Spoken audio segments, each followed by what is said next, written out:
Beginilah saat salah satu orang tua siswa SD Negeri 2 Pasir Tangkil yang berada di kampung Kolelet, Impres, Desa Pasir Tangkil, Kecamatan Warung Gunung, Kabupaten Pandeglang, Banten, rela membawa meja dan kursi sejauh 200 meter dengan berjalan kaki untuk anaknya belajar di sekolah.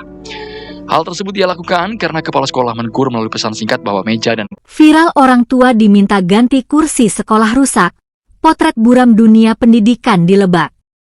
Kisah memilukan datang dari pelosok Kabupaten Lebak, Provinsi Banten. Seorang ibu rumah tangga bernama Arta, warga Kecamatan Warung Gunung, tiba-tiba menjadi perbincangan publik nasional. Bukan karena prestasi anaknya atau kisah inspiratif pendidikan, melainkan karena curhatannya yang viral tentang permintaan sekolah untuk mengganti meja dan kursi rusak di kelas anaknya. Peristiwa ini terjadi di SDN 2 Pasir Tangkil dan menyulut perdebatan tajam tentang beban pendidikan, etika sekolah, serta penggunaan dana publik seperti bantuan operasional sekolah, BOS. Ada meja kursi karena disuruh mengganti sama kepala sekolah karena di grup kelas dia mengirim pesan kalau dinasihatin nggak bisa, terus suruh mengganti nggak mau, kata aku. Semua bermula dari percakapan di sebuah grup WhatsApp yang mempertemukan para guru dan orang tua siswa. Dalam grup tersebut, pihak sekolah menyampaikan informasi bahwa ada kursi dan meja rusak di ruang kelas. Anehnya, informasi ini dibarengi dengan permintaan agar orang tua siswa yang anaknya duduk di tempat tersebut segera mengganti fasilitas tersebut. Aku nggak ngerespon awalnya. Aku perhatikan aja di grup ini ya. Terus kata temannya Afi, orang tuanya, mejanya Afi yang rusak mah, katanya gitu. Terus tanya ke anaknya, emang Afi yang ngerusak? Enggak mah, itu mah udah rusak dari kelas terdahulu. Seorang ibu dari siswi kelas 4 di sekolah itu merasa tersudut. Ia mengaku tak tahu menahu bagaimana meja dan kursi itu bisa rusak. Menurut penuturannya, barang tersebut sudah dalam kondisi rusak sejak awal digunakan anaknya. Namun karena merasa tidak berdaya, ia akhirnya memilih mengganti sendiri kursi dan meja tersebut. Ia membeli satu set meja dan kursi baru seharga Rp400.000 dari toko online dan membawanya langsung ke sekolah. Sementara itu, wali kelas murid Johar Nesa membenarkan bahwa kondisi kursi dan meja di kelas memprihatinkan. Tetapi ia tidak tahu jika ada pesan dari kepala sekolah untuk membawa perlengkapan belajar dari rumah. Tak hanya itu, sebagai bentuk protes halus, Arta menempelkan tulisan di meja tersebut yang berbunyi, meja dan kursi ini dibeli karena diminta sekolah mengganti yang rusak. Apa yang dilakukan Arta bukan sekadar pembelian barang. Ia juga membagikan kisahnya ke media sosial. Respons publik langsung meledak. Banyak warganet mengecam tindakan sekolah, menganggapnya tidak berperi kemanusiaan dan menyalahi aturan. Kepala Sekolah SD Negeri 2 Pasir Tangkil belum berkomentar perihal anjuran orang tua membawa meja dan kursi sendiri tersebut. Isu ini pun bergulir cepat. Dalam hitungan hari, pemberitaan muncul di media-media besar seperti Detik.com, Tribun News, Warta Kota Live, hingga kanal berita TV nasional. Judul-judul seperti, ortu siswi SD diminta ganti kursi rusak, dan viral orang tua murid diminta ganti meja sekolah, menjadi headline. Ya Bu, awalnya ada pesan lewat grup sekelas, ya. Terus dia mengirimkan meja yang kakinya itu sudah patah. Terus dibilang katanya dinasihatin nggak bisa, katanya. Terus suruh mengganti, nggak mau. Reaksi masyarakat terbagi dua. Sebagian besar mengecam keras sekolah karena membebani orang tua siswa, terutama dari keluarga kurang mampu. Namun ada pula segelintir yang membela sekolah, menyebut bahwa bisa jadi hal ini hanyalah imbauan yang disalahartikan. Tak tinggal diam, Dinas Pendidikan Kabupaten Lebak segera memberikan klarifikasi. Kepala Bidang Sekolah Dasar, Hadi Mulia, mengatakan bahwa pihak sekolah tidak pernah secara resmi mewajibkan penggantian meja dan kursi oleh orang tua.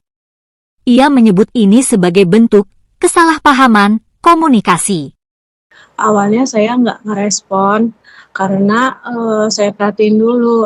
Lalu orang tua teman anak saya bilang yang rusak itu meja Afi, anak saya. Terus kata anak saya, Mama itu mah meja yang terdahulu dari kelas terdahulu, emang udah ada reot gitu kan. Iya, Afikah yang ngerusakin enggak mah gitu. Menurut Hadi, kepala sekolah hanya menyampaikan imbauan agar fasilitas sekolah dijaga bersama, namun penyampaian lewat grup WhatsApp membuat pesan itu ditafsirkan berbeda. Ia menyarankan ke depan semua informasi penting disampaikan secara tertulis melalui surat resmi, bukan melalui pesan singkat. Pernyataan ini, alih-alih meredakan keadaan, justru menimbulkan pertanyaan baru. Apakah benar tidak ada tekanan? Mengapa hanya Arta Grace yang merasa perlu mengganti, jika tidak ada keharusan? Udah saya bilang kalau mau diganti, saya ganti. Bu, kata saya. Terus saya beli di online gitu kan. Ibu mengganti, Bu? Itu meja. Masuknya perhatian media nasional membuat Bupati Lebak, Hasbi Ashidiki Jayabaya, turun tangan langsung. Ia mendatangi rumah Arta Grace dan meminta maaf atas nama pemerintah daerah. Dalam kunjungannya, Bupati Hasbi menyerahkan langsung uang Rp400.000 sebagai ganti biaya pembelian meja dan kursi yang telah dibeli Arta. Jadi bermula dari grup WA kelas ya, Bu ya? Iya. Oke. Namun tidak berhenti di situ. Hasbi menegaskan bahwa pihak sekolah tidak boleh membebankan perbaikan fasilitas kepada orang tua siswa, karena hal itu bertentangan dengan peraturan dan prinsip pendidikan gratis di sekolah negeri. Ia pun berjanji akan mengevaluasi kepala sekolah dan seluruh sistem manajemen pendidikan di Lebak agar kejadian serupa tidak terulang. Fasilitas sekolah menjadi tanggung jawab pemerintah. Kalau ada kerusakan, sekolah harus melapor kepada kami atau memperbaiki lewat dana BOS. Bukan malah meminta orang tua untuk ganti rugi, tegasnya. Pokoknya nih ya, saya prihatin tempat duduk ini. Sekolah ingin terbaik buat siswanya, tapi untuk merawatnya susah. Ini kemana penyangga meja, cuman ada sebelah. Entah harus bagaimana menasihatinya, suruh mengganti nggak mau, bukan.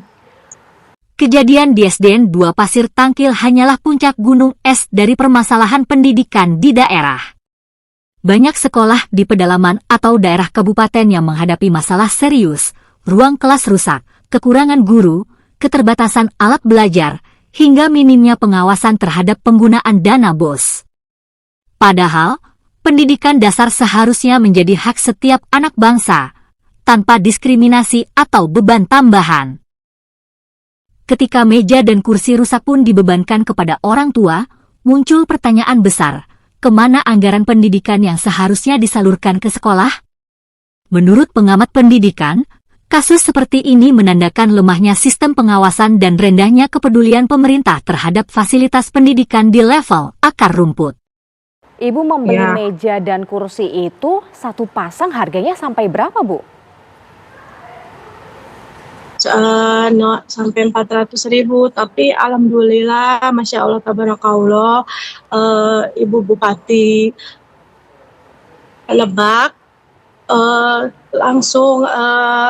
langsung datang ke rumah, sigap menanggapi perihal tersebut dan sudah mengganti uang yang saya keluarkan untuk membeli meja kursi tersebut. Saya berterima kasih banyak kepada Bapak Bupati Hasbi Lebak. Dari berbagai komentar warganet dan wawancara warga sekitar, tampak bahwa kasus ini menjadi simbol dari kekesalan masyarakat terhadap sistem pendidikan yang dianggap tak adil.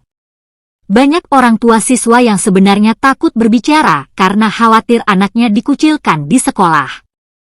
Arta Grace sendiri mengaku tidak berniat mencari sensasi.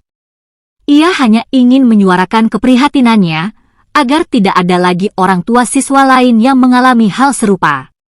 Ia juga berharap agar sekolah menjadi tempat yang ramah dan nyaman bagi semua siswa, tanpa tekanan terhadap keluarga miskin. Ibu di Kabupaten Lebak, Banten bernama Arta Grace Monica membopong 1 set meja dan kursi ke sekolah anaknya sebagai bentuk tanggung jawab setelah sang anak dituding merusak fasilitas sekolah. Peristiwa itu terjadi pada Senin 28 April 2025 di Kasus ini akhirnya mencuatkan 2 pelajaran penting. Pertama, pentingnya komunikasi yang transparan antara sekolah dan orang tua. Pesan yang disampaikan harus jelas dan tidak multitafsir. Kedua, perlu ada pengawasan ketat atas pemanfaatan dana BOS dan bantuan pendidikan lainnya. Dinas Pendidikan, pemerintah daerah, dan bahkan kementerian harus lebih proaktif melakukan sidak dan audit rutin ke sekolah-sekolah, terutama di daerah yang rawan penyimpangan. Jika tidak, kasus serupa hanya tinggal menunggu waktu. Dan lagi-lagi, yang menjadi korban adalah siswa dan orang tua yang hanya ingin pendidikan layak untuk anaknya. Kisah Arta Grace mungkin hanya satu dari banyak kisah senyap yang belum terungkap. Namun dari satu suara ini, masyarakat mendapat pelajaran besar tentang pentingnya keberanian, keadilan, dan empati dalam dunia pendidikan. Semoga kasus ini menjadi titik balik untuk pembenahan sistem pendidikan di Indonesia, terutama di pelosok daerah. Agar tak ada lagi anak bangsa yang harus duduk di meja rusak, dan orang tua yang terpaksa membelinya sendiri demi kelangsungan sekolah anaknya.